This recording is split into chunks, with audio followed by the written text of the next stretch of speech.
You're not scared of us. Okay, you're not scared of us. And what was your first job? My first job was working for the Boy Scouts of America. Well, yeah, I worked in the building, cleaning up for a summer job, but they fired me after I stole some stuff. So it's okay. That was my first job. Oh, so you was a bad kid.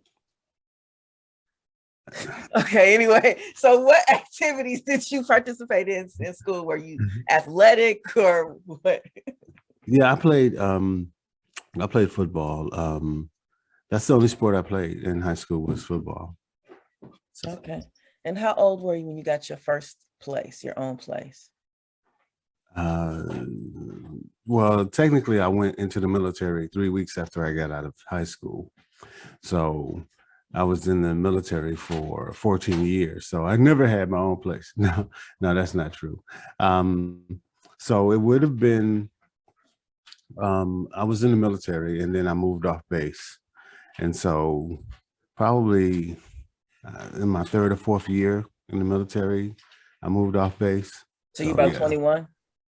Yeah, probably. Yeah, because I was married. I got married at 21. So we lived off base. So that went pretty quick. So you met your first wife in the military? Yep, I did. Oh, okay. And so what's one of your fondest memories of the military besides meeting your wife? Just the traveling, the traveling to the different countries and cities and states. You know, the fun, the travel, the adventure. You know that. Were you in any wars? No. I was still in the military during the Desert Storm, but I didn't get the type of work that I did. I didn't get deployed, but a lot of the folks around me did. Okay, Mr. Ruben Hopkins. So when I met you, I've come to know you as a serial entrepreneur. At the time, you were with the 100 Black Men of Milwaukee, and you moved from that into some other things. So can you share with us your, what do you call them? Adventures, your entrepreneurial adventures that you've been on? Well, I think that most entrepreneurs are serial entrepreneurs because I actually started with Junior Achievement, when I was in high school, understanding, I think we made baskets to sell to people. And so I learned some basic stuff in Junior Achievement, but it actually wasn't until I joined Amway, right? Because a lot of us, went through the network marketing phase. And I think everybody goes through a network marketing phase in their life. But I learned so much about business when I was in Amway, distribution, the movement of goods and services, volume. And so once I learned that applied to pretty much everything, after that, I had to figure out, okay, what's the product or service that I need, that I can focus on, that can allow me to become the business person that I want to become. And so that's what I've been doing over the years. Okay. And so you went from that, how did the Wisconsin Black Chamber of Commerce come about? Or was TWBCC?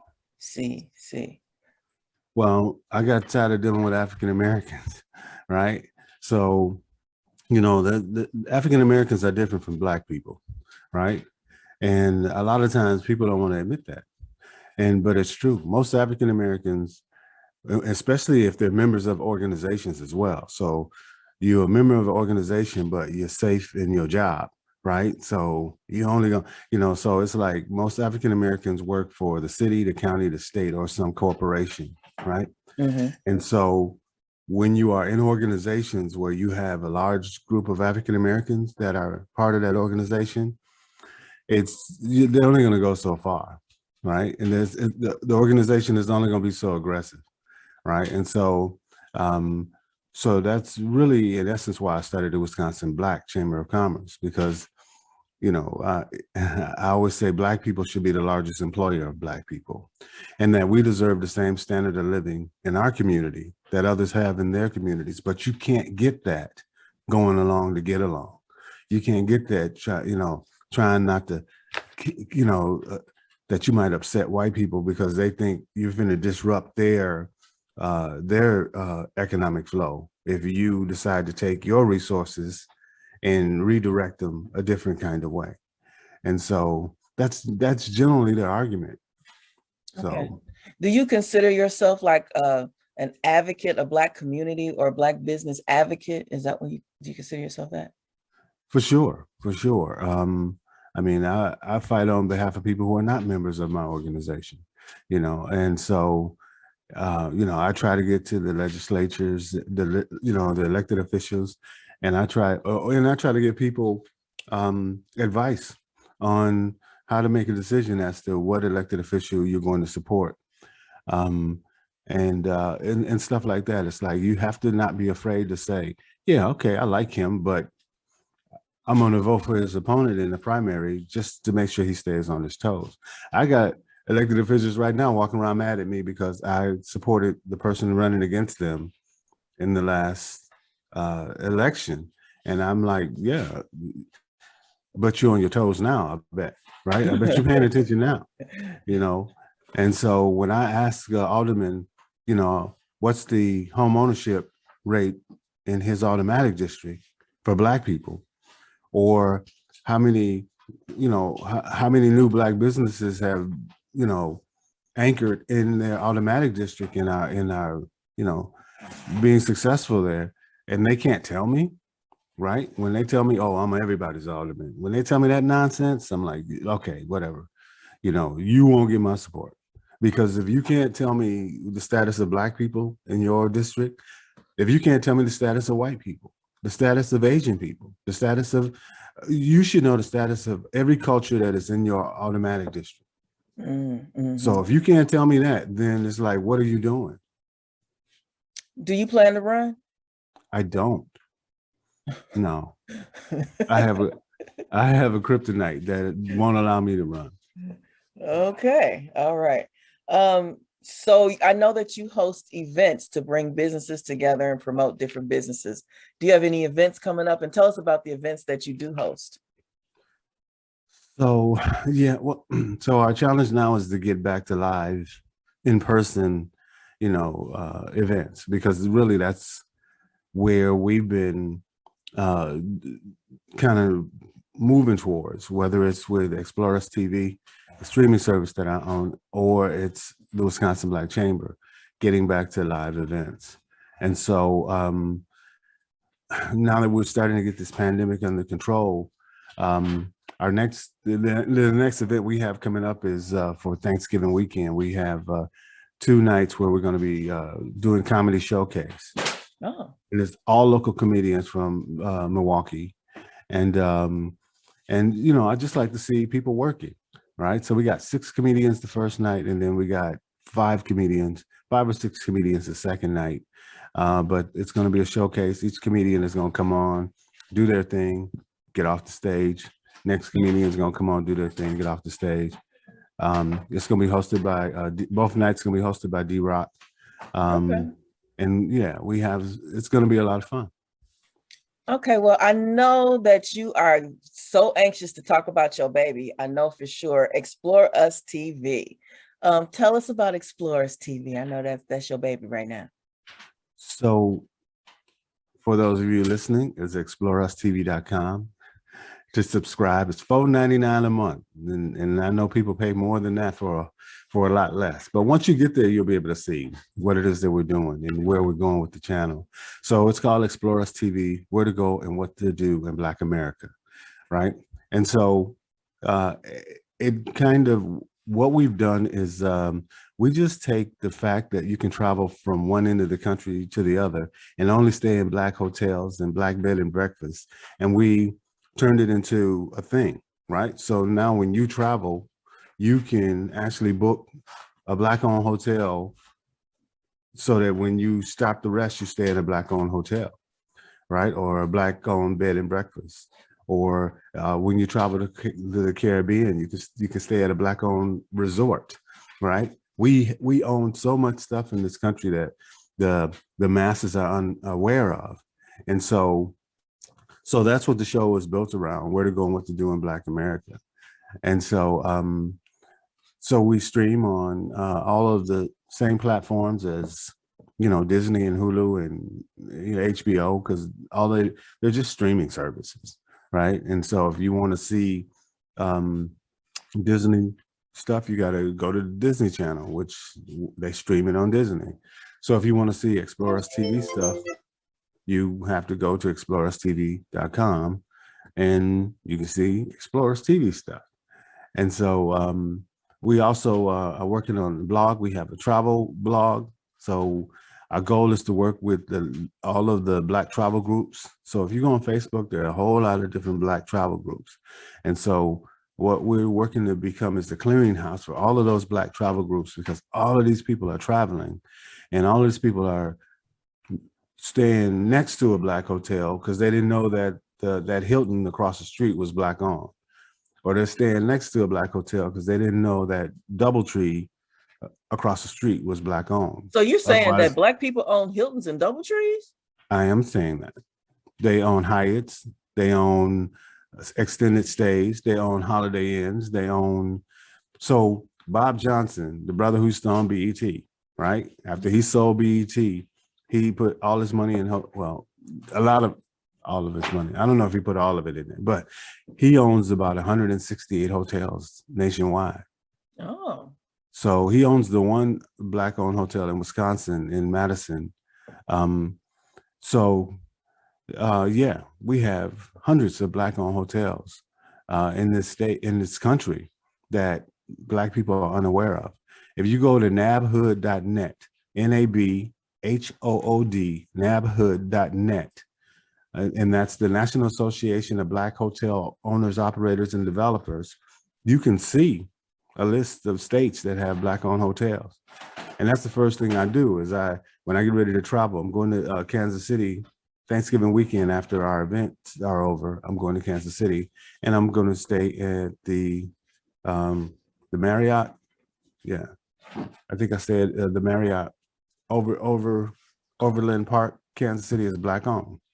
You know, and so, yeah. Oh, wow. That is really cool. I you know, when you talk about Black-owned hotels, I thought more of like the boutique hotels.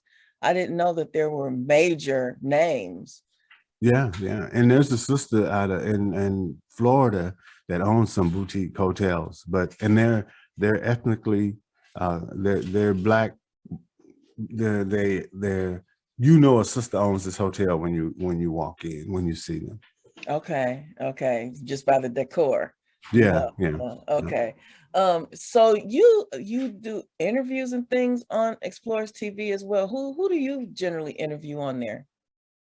So it depends, because we have a Black artist channel, so we interview artists. We have a Black women's channel, so we have Black women who have podcasts or are doing things in the community, and we interview them and then we put it on the channel. We have a Black fitness channel, so we're getting ready to do an entire series on fitness going into the new year, because our Black people are in terrible condition when it comes to health. Man, we putting all of this salt and this pork and all of this stuff in our bodies, and we're in terrible condition. So we got to get healthier. So our Black fitness channel, it's gonna be a 24-hour streaming channel where you can turn it on in the middle of the night. If you don't want to go to Planet Fitness or Anytime Fitness or all these other fitness places that you can go to, you can turn on the ExploreUS TV, go to the Black fitness channel, and you can work out with any of our African-American fitness instructors, right? And because they'll always be there, right? And so then we we just started a new relationship with some folks out of South Africa. And so so they're on our Africa Today channel. So you get current information about Africa, right?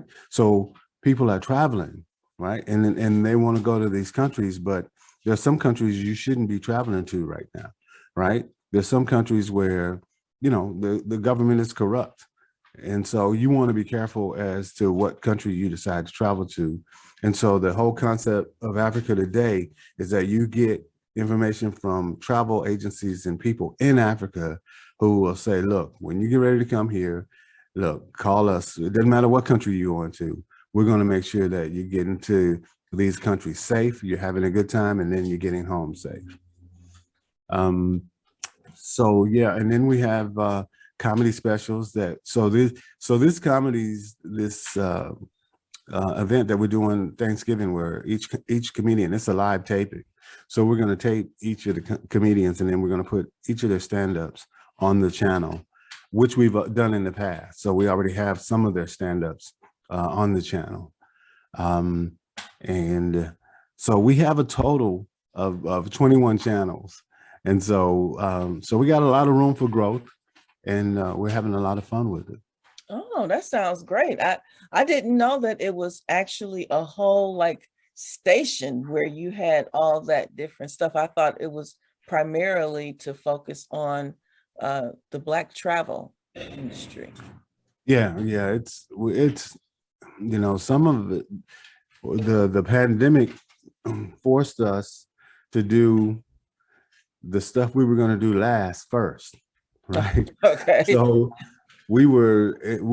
our goal was to just create content and then try to sell that content to somebody else, right? But then because of the pandemic, we couldn't travel, we couldn't create content. So we ended up putting the platform in place to broadcast it ourselves. And so now we own the platform. And so we just create content, put it on our own platform. And I don't have to call Oprah and say, Oprah, can I stream this on your? No, I don't have to call Oprah, right? I don't have to call nobody. We got our own channel. We stream, we create our own content. We stream, we have our own fee for, $4.99 a month. You can watch everything that we have on the channel. We're adding stuff every month. We add new content, and then, which is why I do the interviews, and which is why we do stuff like the stand-ups, right? There's a couple of screenplays being worked on, and then once those screenplays get turned into, we don't know, we're working on the screenplays now, and then we'll decide if we want to turn it into a series or if we want to turn it into a movie, but it'll stream on ExploreUS TV exclusively. And that's for this sister, she's out of Cleveland. And so, yeah, working with people out of Cleveland, working with people out of New York, working with people out of Atlanta, working with people out of California, Texas, and so as people present themselves and people show interest, we try to position ourselves to, because it's collaboration, because you got to work together. You cannot do all of this by yourself, and so yeah, that's what's going on. It's interesting that you said that, because just last night I was speaking with a lady who's in the industry and about turning my book into a series. So maybe I'll chat with you about having my series on your network. That might be kind of cool. Might give you a boost. Give me a boost. Yeah, hey, look, if they want to see it, they got to subscribe to ExploreUS TV. Right. I got to see what my percentage is going to be. Right. So, all right, that was definitely informative, because I didn't know a lot of that stuff. Okay, so what has been your proudest moment? Ooh, I would say my daughters are my proudest moment. My oldest is a junior at Clark Atlanta, and total, she's just there. She's living her life. She's on her own. She makes me so proud that she's like, Dad, she came to me one day and said, Dad, I want to go and get a car. I need a car. And I was like, okay. I was like, and I'm preparing myself as Dad. And I says, okay, have you saved any money? And she's like, Dad, I save money. You've always told me to save money. And I was like, so how much you want to put down? So I thought she was going to say like $2,000, $1,500. She was like, about $9,000. Right? I was like, $9,000. You want to put $9,000? She was like, yeah. And I was like, huh. Can I get a loan? I was like, okay, so I was like, I guess you have been saving your money, you know. And so yeah, got her car. She's, we drove it to Atlanta when she went back to school. She grabbed all her stuff, moved down there, and got an apartment with, and she's down there going to school, working, just really enjoying life, and really responsible. I'm really proud of her. Her sisters are working to follow in her footsteps because they see the freedom that she has, right? Because they still here, and I'd be like, hey, get in there and clean their room, and get that laundry done. So, but they're working their way out too. It's like, hey, your job. I tell them, I was like, your job is to leave this house, right? Prepare yourself to leave this house. Your job is to leave this house. That's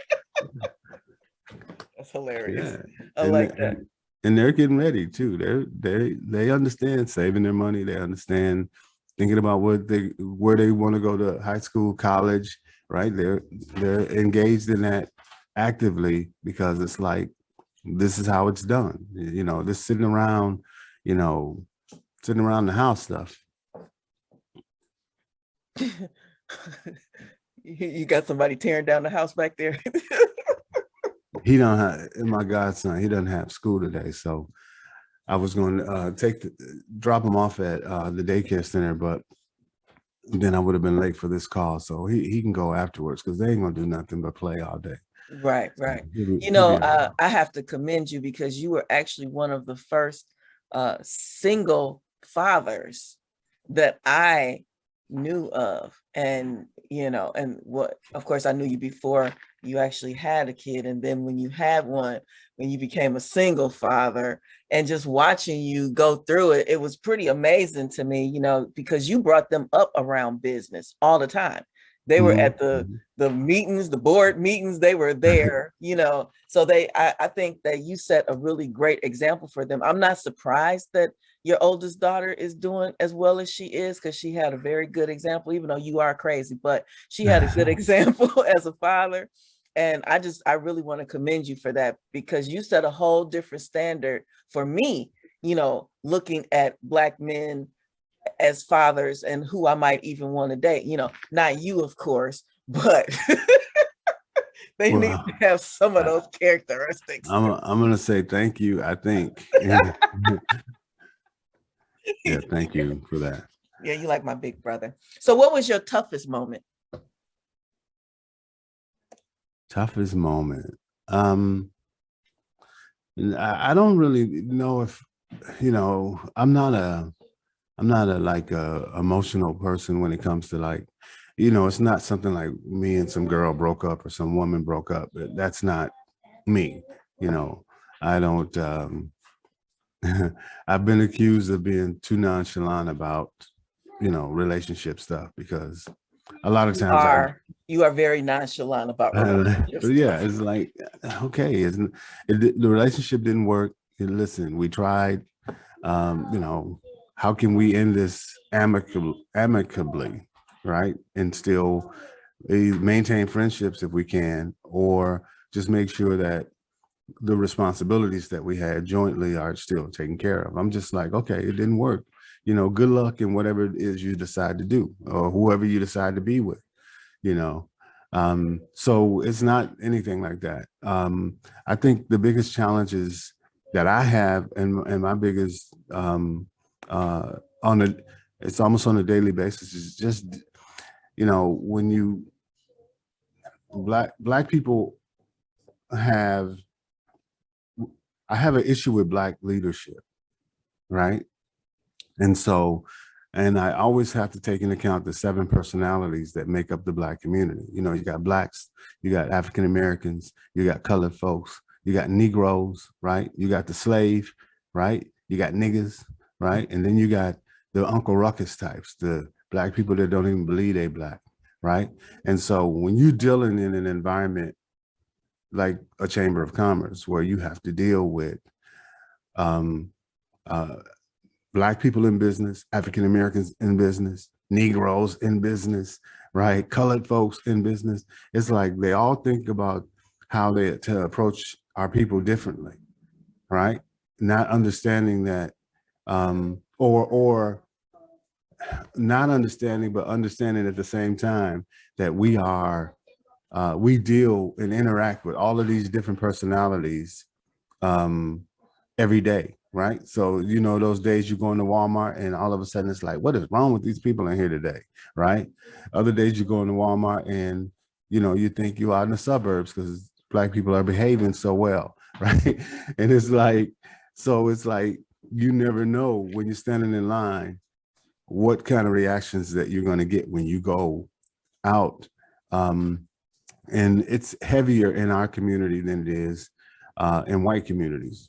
Because when I go to the Walmart out in Oak Creek, the environment is different than the Walmart over at Miller Parkway, right? And so I think the biggest challenge is And just definitely different than the one on East Capitol.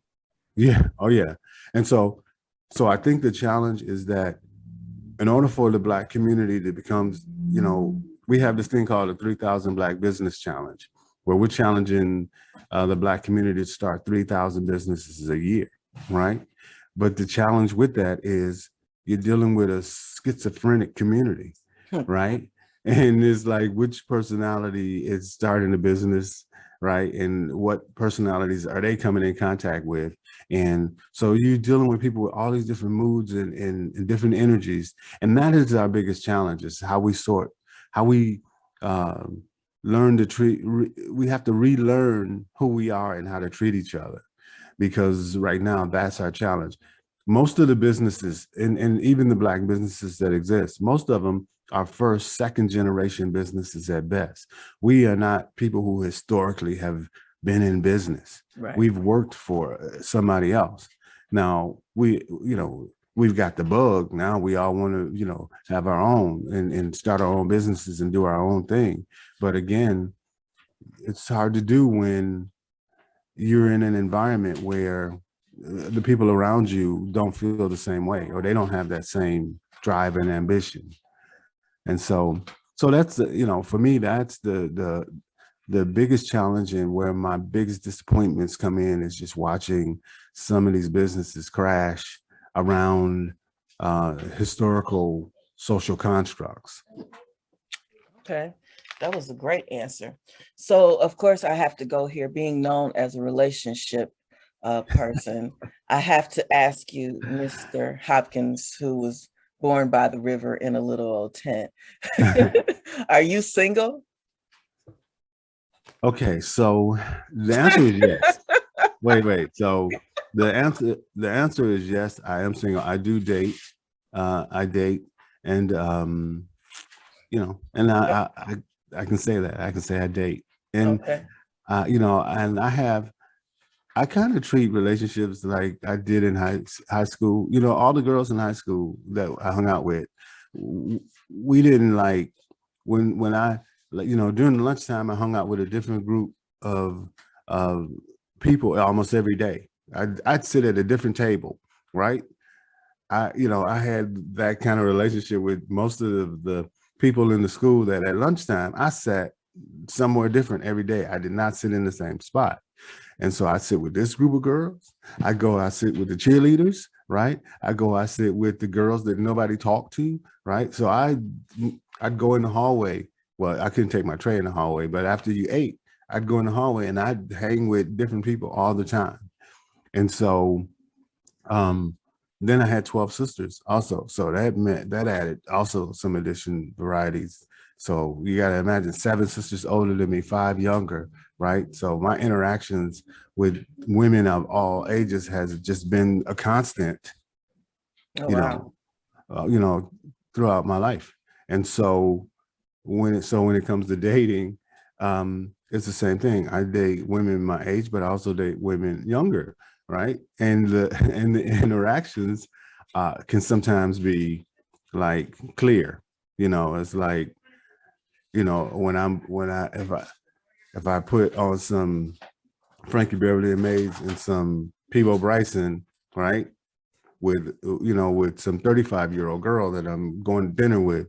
Now, I know you say 35-year-old girl. Well, yeah, you know, well, nobody else knows how old you are but me, so right. And you can't tell by looking at you, so I get it. Huh? So, right. But then if I go out with someone closer to my age, then when I put certain songs on, they identify with them. Right. But then if I put on some, I'm a Pac fan, and so to imagine that Tupac would be 50 something right now. Right. And you see 50 something year olds riding around listening to Tupac. It's like, it's almost like you want to say grow up, right? But at the same time, it's like, but we love Pac. right. But see, I'm good with the Pac, but when they get out of the car and their pants are sagging and that kind of stuff, that's where I lose older guys. It's like, come on, man. After 23, 24, pull your pants up, and because when I talk to men, I was like, these young men especially, I was like, man, these are your productive years. These are your years to be building stuff, man. You should be out here building so that, once you get past your, get a solid foundation, right? Then you have more choices, right? But to spend your time spinning your wheels, doing some of the stuff some of these young brothers are doing, it's like they don't understand what they're supposed to be doing. Right? You're supposed to be building this community, not tearing it down. Right. And again, unless you put them in the right environment or put them in front of the right people, they're just listening to the music and they think what the music is telling them is what they should be doing. And it's not. And, so I will tell my daughters, I was like, okay, and if a young man wants to date you, I need to hear his playlist. Right. What's the playlist on his phone? Right. Now that tells you where his mentality is. Oh yeah. Now my daughters don't date, but that's the standard. Like, what's his playlist, right? Because that's going to tell you so much. I think playlist should be part of the resume when you apply for a job. A link to your playlist. Right? It's like, I need to know if this Negro is going to show up for work. Or it go come to work and, and harass all the girls in the office. Let me hear your playlist, right? Yeah, so I would advocate that I want the guys to pull their pants up before they turn 23. Let's get them to stop doing that sagging, period. Because that is horrible. But we have kind of gotten off of the next question. I'm taking you back there. Okay. Don't play, I said I was dating, right? So my next question is, why do you think you're single? That's my kryptonite. See, remember when I said I had a kryptonite that wouldn't allow me to like run for office, right? Women are my kryptonite. And so I like the variety, and so that's why I'm single. Because every time I think, oh, I could get serious about this girl here, Oh, that's your kryptonite. So you've dated and pissed off so many women in your city that nobody would vote for you. Okay, no, I don't think they wouldn't vote for me. Well, there's a couple that wouldn't vote for me, but no, I think it is just that I like the variety. I mean, I've been okay with monogamy, the few monogamous relationships that I've been in, but once you're out, once you're out, every time we get out, they try to pull me back in. And it's like, no, I'm staying out. So do you enjoy being single? I do. Actually, I do. And so the only challenge with being single is there are times when, like, I have an event and I got to figure out who to invite, right? Or I need a date to something, and it's like, okay, who, and not everybody fits everything that I do, and which is also why, and I'm not saying I'm special. I'm not saying I'm God's gift. I'm just saying that I'm single and I can make choices that someone in a committed relationship or someone who's married can't and shouldn't be making. Right. So Right. I can make choices. Okay. So All right. So if you could go back and give your younger self a piece of life advice, what would it be? if I could go back and give my younger self a piece of life advice, what would it be? Um, hmm. You know what? That's a good question, but I'm not sure if I would go back and give my younger self any advice. You know, I'm a lesson learned kind of guy. You know, I learn lessons, and you won't often see me. Okay, yeah, I have three daughters by the same woman, right?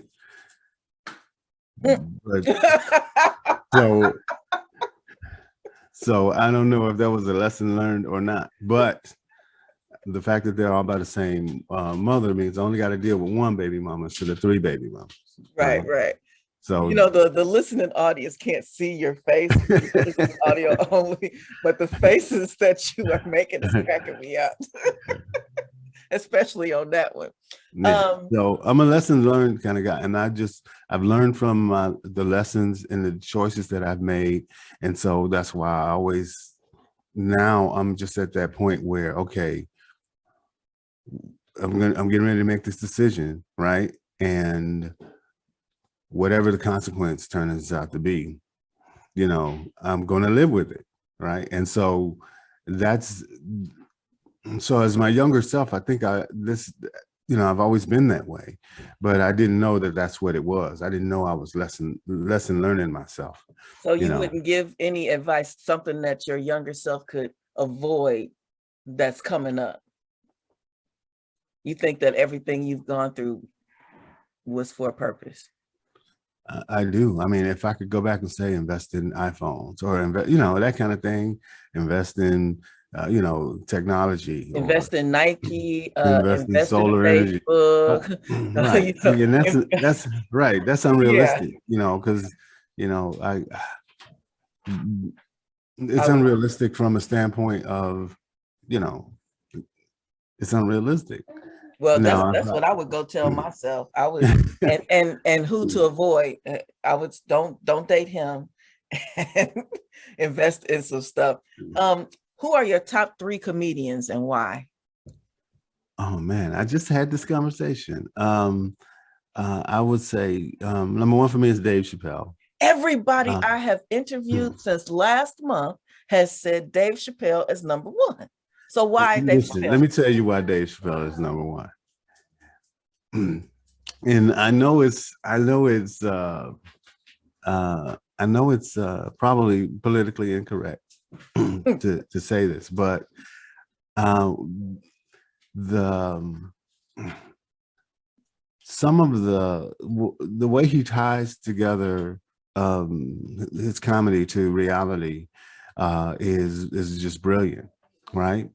I like Dave Chappelle, Chris Rock, and then I think the other young man his name was Patrice. He just recently passed away. I think his name was Patrice something. But very clever, right? I mean, I love comedy. As a matter of fact, since you brought up, but let me tell you why Dave Chappelle first, then I'll tell you a matter of fact. So the last stand-up that he did where he was saying that when he said, I'm not a pedophile, right? Mhm. But if I was, you know, Macaulay Culkin would be the one that I would. Yeah, I saw that. right.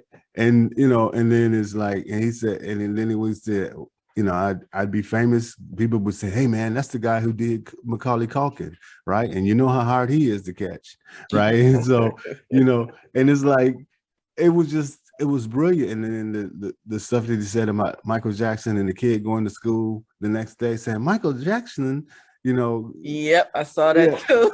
you know, and I'm like, that it was hilarious, and you knew it was a joke, right? Right. You knew it was a joke, but I would have never thought to I would have never been able to come at that from that angle to Right. that brilliantly, and I think that is why, it's that way, for me.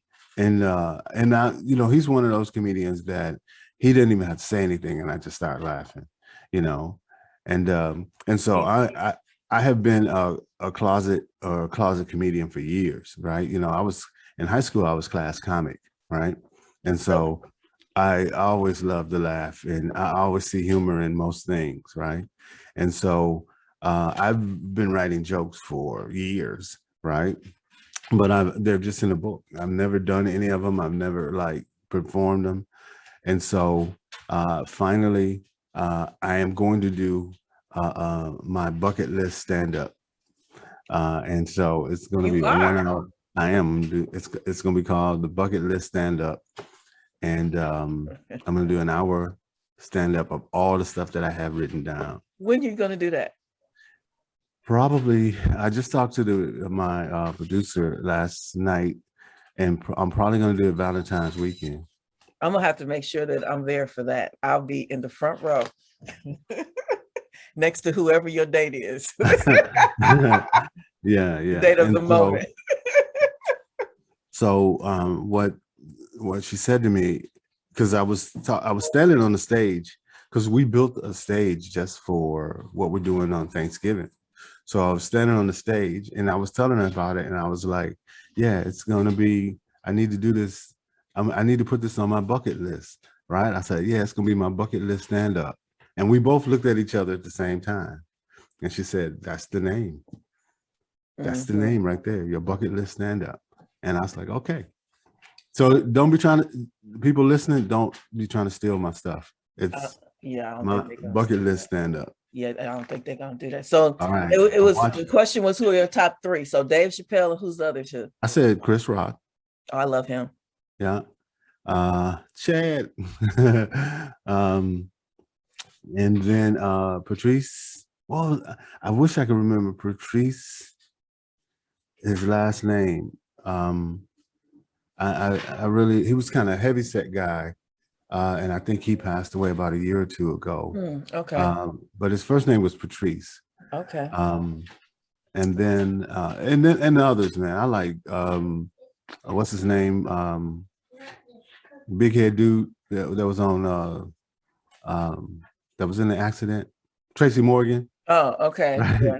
Okay. I love Tracy Morgan. I really like the Last Gangster or the Last OG series that he did. Kevin Hart. I watched Real Husbands of Hollywood, I think, until now they make you pay to watch it, right? Yeah. I watched it until they made me pay to watch it. It's like, Ruben, you watched it so much, we now want you to pay to watch it. Yeah. And so I was like, okay. So when it was on Netflix, I watched it over and over again. I really enjoyed that. Was and the reason that I really appreciated Kevin in Real Husbands of Hollywood is he had so many people working, and that's what I like to see. I love to see. Yeah, I love to see people working. Yeah. So what is your favorite vacation spot and why?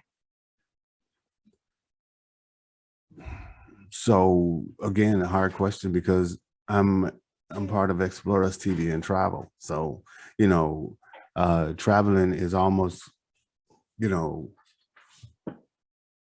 going to, especially now that we're ending COVID. As a matter of fact, I already got my my Kansas City trip booked for Thanksgiving weekend, but I don't really have a favorite spot. I'm just looking forward to traveling. I do like to spend time at the Wild Blossom in Chicago, though. It's a meadery, and they make wine. They have the wine sleeves, and you can taste all these different wines, but they make wine with honey. And because I like sweet wines. And so that's my favorite getaway. Like if I'm gonna get away for a weekend, I'll shoot down to Chicago, get a hotel room at a Black hotel. Chicago has 7 Black-owned hotels. And what's your favorite one? I use the South Loop, Chicago South Loop Hotel. Okay. And then I'll, go to the Wild Blossoms, sit there, drink wine, watch the people, just have a really nice time, go back to the hotel, chill, come on back to Milwaukee, and then get back to work. So. And my last question for you, what is success to you? I think success is just being able to do what you want to do, right? Because I don't have a job. Like people will say, man, people say, oh, he's the chairman and CEO of the Wisconsin Black Chamber. Yeah, I am, but it's not a job. And I'm the managing member for ExploreUS TV and travel. But again, it's not a job. I get to do every day what I want to do, right? And to me, that's success, right? It's not about, it's not about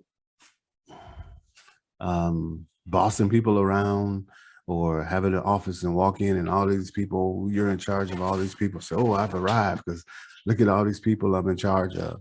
It's none of that. It's being able to just get up and do what it is that I want to do and focus on what I want to focus on, and often, there are other things that dictate that anyway, right? So if money moving dictates decisions that you make, right? Because I tell people, all money comes from the movement of goods and services, right? You're either providing a good or providing a service.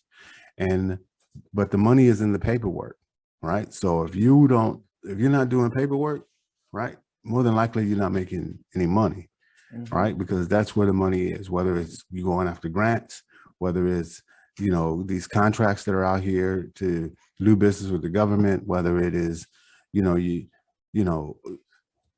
I would say the exception to that might be if you own a hair salon or a barbershop, because, you're not exchanging, but you are doing people's, you want people in the chair, right?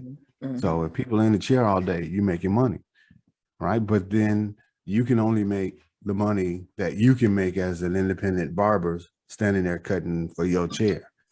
But the person that owns the salon with 10 chairs, he's making money off all 10 barbers, right? And so again, it's about understanding these systems and where the money is and how how cash flows. And that's money is currency, right? It's like when they talk about the current of the oceans and the seas and how, it moves, money moves the same way, and you can change that current, right? And so I'm in the business now of changing that current.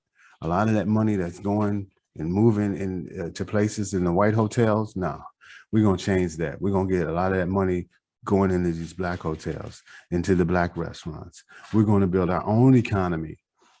We're going to, you get to the point where you don't need white folks. They respect you more when you don't need them, right? Than they do when you need them, right? Because right now they're out of control. As a matter of fact, get white people, listen, y'all got to, calm this down, because they're out of control, because they're losing control of us, right? And that's they don't know how to get us back. Well, just let us go, right? And so they're losing control, and because now they don't control our daily lives like they used to, and we're waking up and we're starting to do things and we're starting to figure this thing out. It scares them to no end, right? And the fact that many of their children come home at the end of the day wanting to be a Black, that really bothers them. Right. And so it's like, hey, we can't help the flavor, so just, if you can't beat them, join them. All right. Okay. Well, this has been a great interview, and we are going to wrap it up. So do you have any final words, and let the listeners know where they can reach you at? You can reach me. So if you're interested in, first of all, thank you, Xavier, for the interview. And I think some answers came out of me today that I hadn't given before. So thank you. Of course. For that. That's a good job on that. And so ExploreUS TV is, that ExploreUS, ExploreUS TV, ExploreUSTV.com. We also have ExploreUS TV and travel blog. But if you go to ExploreUS TV, it'll link you to the blog to learn more about ExploreUS TV. And then if you're in Wisconsin and you're interested in what's going on over at the Wisconsin Black Chamber, that's twbcc.com. T as in Tom, W as in Willie, B as in boy, C as in chocolate, C as in chocolate.com, twbcc.com. And, you know, reach out to us and, you know, we'll say hi back. So, yeah, that's pretty much it. All right. Well, thank you. I can give the note or real quick, 414-306-6460 is the office number for the Wisconsin Black Chamber. 306-6460. And what about if a young lady would like to be your next date? What's that number? No, I'm just kidding. This interview is over. Yes. All right. Thank you, Mr. Ruben Hopkins of ExploreUS TV and the Wisconsin Black Chamber of Commerce. Today is November 15th. And if you are listening to a replay of this show, be sure and catch the live shows on Mondays from 7 to 9 a.m. and Thursdays and Fridays from 12 to 2. That is Central Standard Time. And so we are about to sign out. Thanks again, Mr. Hopkins.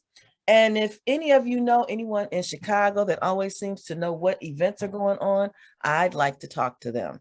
If you are a promoter in Chicago and would like to Zoom in on Thursdays to share your upcoming events or shows, please visit my Facebook page, Xavier Fox, to get Zoom information. My monthly podcast is scheduled for December 5th from 3 to 4 p.m. We will discuss the evolution of relationships. We will have the men present their viewpoints and the women will present their point of view on how dating, relationships, and the view of marriage has changed. It will air on my Facebook page and on my YouTube channel, Xavier Fox Media. Please visit my YouTube channel, Xavier Fox Media, and click subscribe. Then you won't miss any of the upcoming podcasts and you can watch my talk shows and podcasts you've not seen yet. If you'd like to connect with me on social media, you can find me on Facebook, Instagram, Twitter, and LinkedIn as Xavier Fox. That's X-A-V as in Victor, I-A-F-O-X, Xavier Fox. My book, The Men in My Life and What I've Learned, which I mentioned earlier, we are working on turning into a series. I'm so excited about that. It is available on Amazon in Kindle format and paperback. You can also purchase an autographed copy on my website, xavierfox.com. Be sure and visit my website for information on all the upcoming shows and events, as well as merchandise, such as t-shirts and coffee mugs. I bet you didn't know I even had those. So I'm signing out till Thursday's lunchtime talk from 12 to 2. We'll have two that are quickly becoming favorites, which is Eric Prince and DC's own Nicole Williams. You don't want to miss it. Make sure you go to the App Store and download the app, Astute Gentleman Cigar Radio. Until Thursday, stay safe and be prosperous, and I am out.